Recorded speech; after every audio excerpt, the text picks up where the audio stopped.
Hoje é Páscoa, né? Então é diferente para nós espíritas em relação ao resto do mundo cristão. Eles não celebram, eles se abatem com uma morte cruel de Jesus quando a gente celebra a oportunidade de tê-lo tido aqui trazendo todos os ensinamentos. Então uma diferença brutal do que significa a Páscoa. Mas não vamos entrar no mérito. Uma das coisas que ele nos trouxe, dos ensinamentos, é o que a gente conhece hoje como a parábola do bom samaritano. A gente não vai chegar à parábola, contar a história, não é isso, porque isso já é conhecido. Mas será que tem lugar para uma parábola dessa, ou para uma história, ou para um acontecimento desse em 2024, nos Estados Unidos da América, nos países provavelmente mais desenvolvidos do mundo, inquestionavelmente, né? Em termos de economia, política, etc, etc. Será que tem lugar para algo assim? Tem, e tem lugar, e a gente tem que esclarecer por quê. Quando Jesus encarna aqui conosco, ele traz consigo um monte de ensinamentos que, na verdade, vinham reforçar algo que a gente já nos havia sido apresentado, que era a lei divina, né? Os 10 mandamentos com Moisés e tudo mais. Então já se tinha ali 1.200, 1.300 anos com aquele ensinamento, não que tenha se aprendido 100% dele, mas já era algo com que o povo, as pessoas eram familiarizadas. Então ele vem com essa ideia de não vir destruir a lei, né? Porque ele vem justamente reforçar os pontos importantes alinhados, né? Ou conforme as leis de Deus. Quando muitos daqueles que não concordaram com ele falaram: você está contra a lei de Deus. Bom, a gente vai ver por que o pessoal acha que ele estava contra. Então ele vem reforçar aquilo que foi trazido inicialmente, que é um conjunto de valores morais, pelos quais nós devíamos nos basear para nossa melhoria moral, ajudar o próximo, etc, etc. Isso é trazido por ele, né, essa ênfase em forma de parábolas, em forma de histórias. O que acontece quando essas leis morais inicialmente chegaram para a gente? Chegaram antes dele, chegaram com Moisés. Moisés apresenta isso para o povo e o povo não consegue entender o que está acontecendo ali, né? Então tem algumas coisas que são extremamente desafiantes para um povo semi-bárbaro entender. Uma delas é: você não pode roubar. Você fala assim: como que eu não posso roubar? Eu roubo coisa todo dia, ninguém fala nada. Roubam coisa de mim, ninguém fala nada, como que eu não posso roubar? Isso gera um sentimento de revolta. Não pode matar. Como que eu não posso matar se eu mato o pessoal por aí, espeto a espada em todo mundo que não se alinha comigo, né? O pessoal morre aí à torta e à direita, como que agora eu não posso matar? Então é extremamente desafiante para Moisés colocar essas leis dentro da cabeça do pessoal. Então ele tem que pegar esses 10 mandamentos e justapor a eles 613 leis disciplinares, que hoje a gente chama de leis sociais, ou são conhecidas como leis mosaicas. Então esses 613 leis são leis disciplinares, não são as 10 divinas. A gente acaba com 623, são as 10 divinas e mais 613 que ele teve que trazer para o pessoal respeitar esses 10 mandamentos. Então essas leis sociais, elas, né, vão varrer a história da humanidade e são diferentes dependendo do lugar e dependendo da época. Por exemplo, há 400, 500 anos atrás não tinha problema nenhum se ter escravos. Hoje é uma coisa vista completamente diferente. Há 1000 anos atrás você podia colocar um cara que não se alinhava muito com a sua ideologia religiosa, colocava na fogueira e não tinha problema nenhum.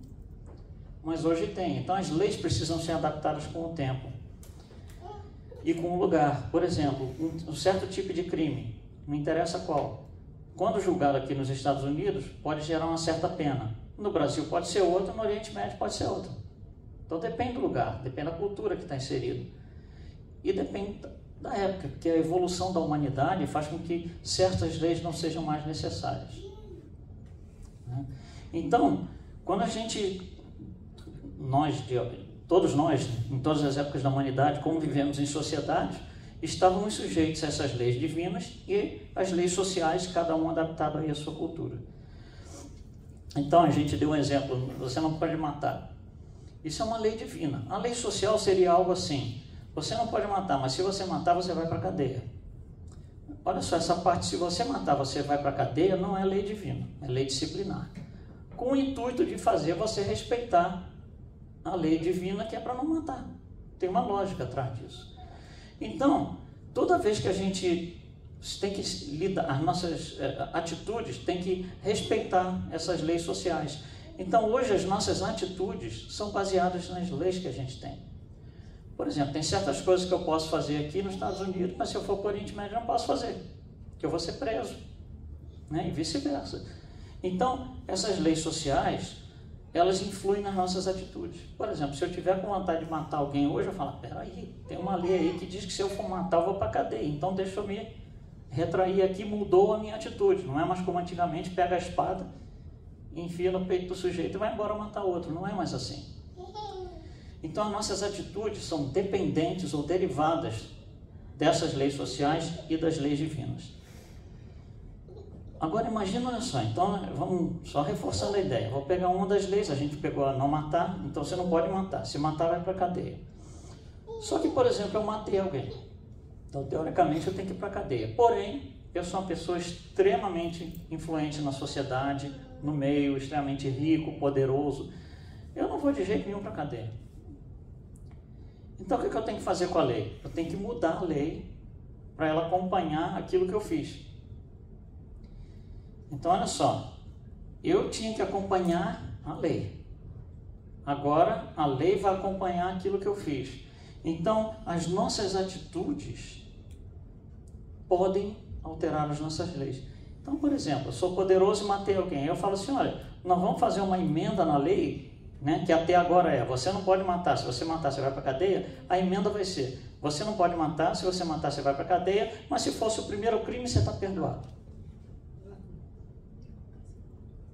Foi assim em 1958, no país da América do Sul, grande para burro o país. E aí vai. E aí eu matei. Tem que ir para a cadeia. Não, mas agora vamos instituir a lei da segunda instância, depois da terceira, depois da quarta. Então o que acontece? As leis sociais, elas não vêm, mas não são derivadas mais de valores morais. Elas são derivadas das atitudes.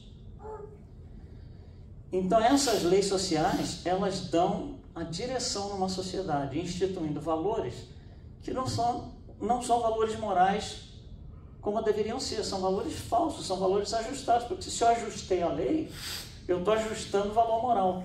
Por exemplo, cometer o primeiro crime não é mais problema agora. Olha o tamanho da desgraça. Cometer o primeiro crime deixou de ser problema. Aí você cai no todo mundo faz, né? Mas olha só, então a sociedade, ela não é mais guiada, como foi originalmente, por valores morais trazidos lá de cima. Ela criou seus próprios valores morais baseados nas atitudes das pessoas. Então, a gente vai indo para frente como sociedade na contramão das leis de Deus. Porque se eu tivesse a favor das leis de Deus, eu estava lá de cá. As leis que a gente está fazendo para ajustar as coisas por aí, estão nos colocando do lado de lá. Então a gente tem uma sociedade completamente distorcida. Como espíritos, nós estamos, aqueles que sustentam esse tipo de coisa, nem todos sustentam, mas a gente está inserido nesse contexto. Nós aqui, por exemplo, nós estamos inseridos num contexto de uma sociedade assim, e é extremamente difícil a gente lidar com isso. Aí que a gente vê a evolução de cada um. Tem uns que continuam lá em cima, tem outros que caem. Né?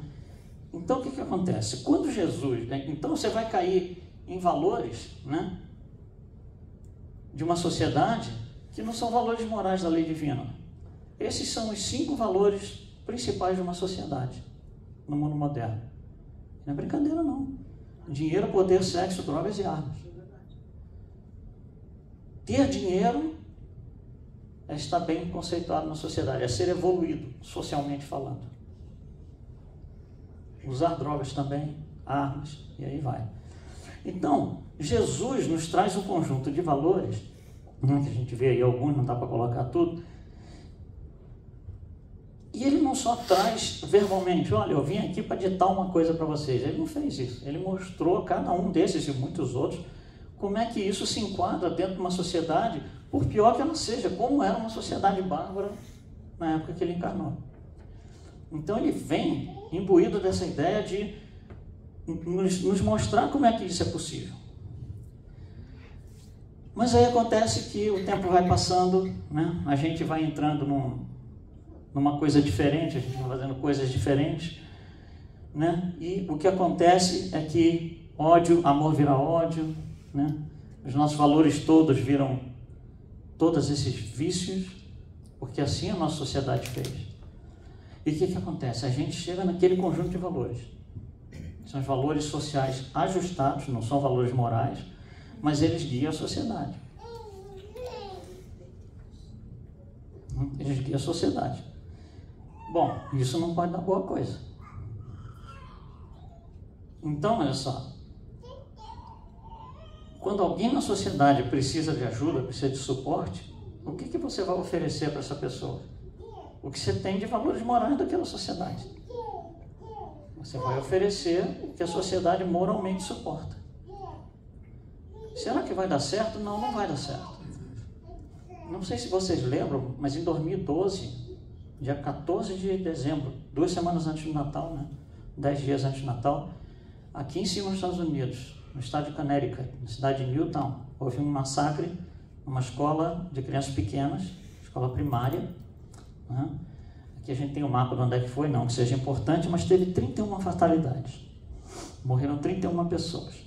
Aqui a gente tem a relação das pessoas que morreram, não necessariamente essa relação é importante, mas, né, o atirador foi um dos que morreu, a mãe dele, várias pessoas da escola, como a gente vê aqui do lado esquerdo, e um monte de alunos que são os nomes do lado direito.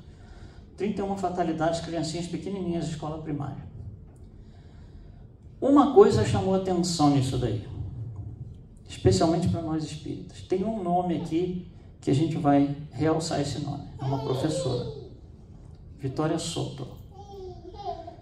Vitória Soto, só para vocês terem ideia de como que era, da entrada da escola, tinha a primeira sala, primeira classe e a segunda classe. Ela era a professora da segunda classe.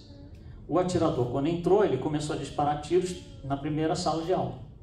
Os tiros, obviamente, foram ouvidos na escola toda, inclusive na segunda sala de aula. Ela foi esperta o suficiente em entender o que estava acontecendo. E o que ela fez? Na sala de aula, normalmente você tem um closet, um cantinho fechado, um armário, alguma coisa assim, onde você guarda os trabalhinhos das crianças, livros, coisas assim, né? Então o que ela falou? Ela pegou os 16 alunos e falou: vocês entrem aqui dentro, eu vou fechar a porta, vai ficar escuro, não tenham medo, eu estou aqui do lado de fora, fiquem aí, mas vocês não podem fazer barulho, nada de barulho. Enquanto ela está falando isso, está tendo tiroteio para tudo que é lado. Tenta se colocar nessa situação. As crianças vão ali, ficam ali no closet, respeitando o que ela fala. O sujeito sai da primeira sala de aula, que já tinha matado vários, vai na segunda. Chega na segunda, ele tem uma surpresa, não tem ninguém, só tem a professora. Ele não ficou muito contente, porque pensa bem, qual era o objetivo dele? Eliminar o maior número de pessoas possível e imaginável. Tem um só, para ele é prejuízo. Aí o cara se enfurece muito mais. Imagina o estado de nervo, o estado mental de desequilíbrio desse cara. E aí o que acontece? Ele começa a atirar para cima. Quando ele começa a atirar para cima, dentro da sala de aula, as crianças se apavoram e saem. Quando as crianças saem, vem tudo correr para ela, abraçar ela, que as crianças estão morrendo de medo. Aí o que ela faz? Ela pega os 16, coloca entre os braços, assim, de costas para o atirador. E ele atira e mata ela, mas não mata nenhuma das crianças. E aí ela protegeu as 16 crianças. Essa aqui é ela, Vitória Soto. No dia do massacre e nos dias seguintes, por 17 meses, 1 ano e meio, teve uma foto que ficou a imagem dos Estados Unidos no mundo. A foto é essa daqui. Essa foto percorreu o mundo por 17 meses. Essa moça que vocês veem aqui é irmã da professora, que quando tomou conhecimento do que aconteceu, entrou nesse estado. O poder de penetração nos nossos corações de uma foto dessa é uma coisa impressionante. Porque se você ficar olhando para a foto, você vai ver que tem Tem várias coisas. Você vai assim, como se o nosso coração fosse enegrecendo, com vontade de ficar com raiva. Porque, olha só, no primeiro momento, se você olhar a foto, é como se ela estivesse olhando para você, né, e falando assim, por que isso está acontecendo comigo? Por que eu? Por que me escolheram para isso? Que é o que muitos de nós fazemos em situações adversas. Por que eu? Isso está estampado ali, olha só, né? Se você continua olhando para a foto, tem uma segunda camada, que é, olha só a mão dela aqui, assim, o que eu vou fazer agora? O que eu faço da minha vida agora? E se você continua olhando para a foto, vai ter um terceiro componente, que é como é que alguém pode me ajudar? O que eu faço? Aquilo. Alguém pode me ajudar? Porque eu não consigo me ajudar. 3 fotos. Uma foto, 3, digamos assim, intenções diferentes nessa foto. Bom, imagina você lá no estacionamento da escola, olhando para ela, não para a foto. Imagina você fisicamente lá. Aí ela está sem falar nada, porque ela não consegue falar. As palavras nem saem, nem lágrimas saem. Nem lágrima sai. Consegue, ela está chorando, mas não tem lágrima, não consegue. O corpo não está reagindo mais. Então você olha para essa mulher assim, né? E quem que pode me ajudar? Bom, a sociedade está aqui para ajudar aqueles que precisam, né? Então vamos recorrer à sociedade, vamos puxar os valores morais da sociedade e vamos ver como que eles vão ajudar essa moça. Primeiro valor da sociedade, dinheiro. Então você chega para ele e diz assim, olha, eu vou te dar um cheque em branco, você escreve aqui quanto você quer, o cheque vem da presidência da república, então tem todo o dinheiro que você quiser, em branco assinado pelo presidente, você escreve o valor que você quiser, o dinheiro é seu. Quanto que ajudou? Piorou, né? Não só não ajudou, como piorou, né? Não ajudou absolutamente nada. Esse é o maior valor da nossa sociedade, que não ajuda uma pessoa nessa situação. Então vamos para o segundo valor da nossa sociedade, que é poder. Você fala assim, olha, aqui tem um papel em branco com o selo nacional americano vindo da presidência da república. O cargo que você quiser, você escreve nesse papel, ele é seu. Com o dinheiro que você quiser. Ajuda. Né? Sai disso aqui? Não sai. Então também não ajudou nada. Vamos tentar mais um. Aí você fala para ela assim, olha, eu estou vendo que você está aí toda nervosa e tal, você não quer vir comigo, vem me acompanha aqui, a gente passa um tempo junto. Ajuda. Não, piora. Vamos tentar mais um. Olha, você nesse estado aí não dá não, calma aí, vamos deixar suas mágoas para lá, vamos ali no bar, a gente bebe a noite inteira, amanhã você acorda bem, vai ser outro dia. Ajuda. Não. Olha, eu te dou o arsenal inteiro que os Estados Unidos têm de arma. Você pode pegar todas que você quer e o que você fizer tá bom, você não vai ser punida. Ajuda. Se ela queimar, ajuda. Você entende que não ajuda? Esses são os 5 maiores valores da sociedade. Não ajudaram em nada, muito pelo contrário. Então, como é que a sociedade se propõe a sustentar aqueles que precisam? O que é que ela precisa? Oração. Ela precisa de um bom samaritano. O que é o bom samaritano? É aquele que parou para acudir alguém que estava ferido, acudiu e tal, tratou e foi seguir o seu caminho. Então tem 2 coisas aqui, tem o ferido e tem o bom samaritano. Quem é o ferido? Quem é o ferido em 2024 nos Estados Unidos da América? É uma mãe cujo filho está preso. É um pai cujo filho, a filha, está nas drogas. É uma Jillian Soto. Esses são os feridos. nenhum valor da sociedade paralela, vamos chamar desse jeito, vai ajudar. Porque não é isso que se precisa. E nem é isso que o bom samaritano oferece. O bom samaritano não ofereceu nenhuma dessas 5 coisas. O bom samaritano ofereceu algo diferente. Porém, para ele oferecer algo diferente que ele ofereceu, na mochilinha dele, ele precisava trazer algumas coisas. Que se você não tiver na sua mochilinha, você não pode ser o bom samaritano. Se você trouxer armas na sua mochilinha, não vai ajudar ninguém. Se você trouxer drogas na sua mochilinha, você não vai conseguir curar o ferido. Como é que você vai curar o ferido que é, por exemplo, um pai cuja filha está nas drogas, trazendo droga para o pai? Como é que você vai curar um ferido que é uma mãe cujo filho foi assassinado, dando arma para a mãe? É incoerente. É uma sociedade no caminho da autodestruição. Então, o bom samaritano, ele tinha que ter algumas coisas na mochilinha dele. No caso da parábola, ele tinha lá um azeitinho, um paninho, etc, etc, etc. Para nós aqui, ele precisa desses valores, que são os valores que o tempo moderno requer. Sem esses valores, ninguém pode se propor a ser o bom samaritano. Olha só, se a gente pergunta, eu chegar e perguntar para alguém assim, você se considera uma pessoa caridosa? A pessoa pode responder assim, olha, eu me considero sim, até que eu me considero. Você acha que alguém responderia desse jeito? Quase todo mundo. Me considero mais ou menos caridoso. Sim. Qual é a referência de caridade para aquela pessoa? É o quanto que ela consegue fazer. Quanto do que eu consigo fazer eu faço? 100%.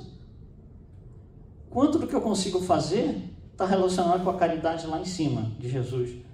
1%? 0,5%? Entende? Então todo mundo se acha caridoso, todo mundo se acha honesto.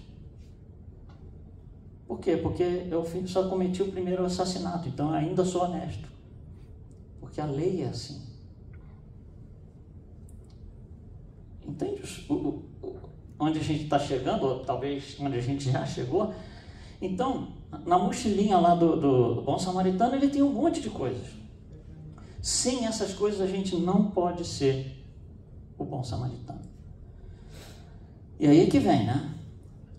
Imagina você lá, olhando para essa mulher que saiu do carro nesse estado. Você está fisicamente, você não está olhando para uma foto. Tenta ver isso daí, com tiroteio, com todo mundo falando, com todo mundo chorando, um pandemônio emocional.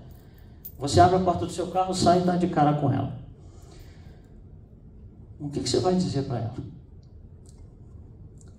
Quase 100% de nós, eu não posso falar por todo mundo, mas quase 100% não sabe o que fazer.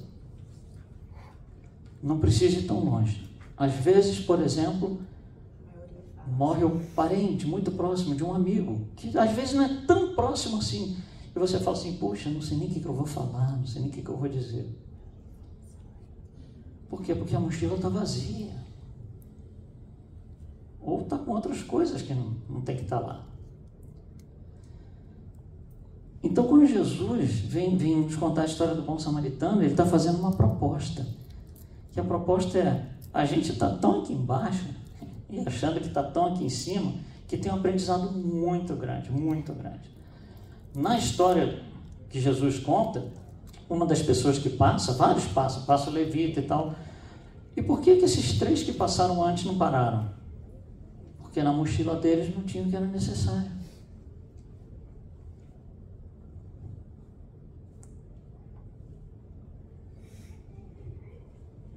Né?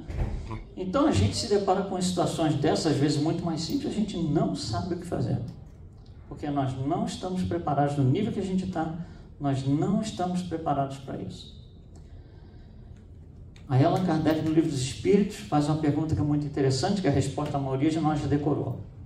Mas tem uma segunda parte da resposta que a gente às vezes ignora. A pergunta está aqui. Qual é o objetivo da reencarnação dos espíritos? Bom, em primeiro lugar, para ser bom samaritano, eu não vou ser por decreto divino. Não vai ter uma carta que chega no meu mailbox amanhã e diz: a partir do dia, 15 de outubro desse ano você é bom samaritano. Isso não existe. É esforço pessoal e mérito. Allan Kardec, quando faz essa pergunta, qual é o objetivo da reencarnação dos espíritos, a primeira parte da resposta a gente já conhece de cós salteado, né? Que a gente chegue à perfeição através de aprendizado durante várias vidas. Mas tem uma continuação dessa resposta, e a continuação é isso aqui, ó.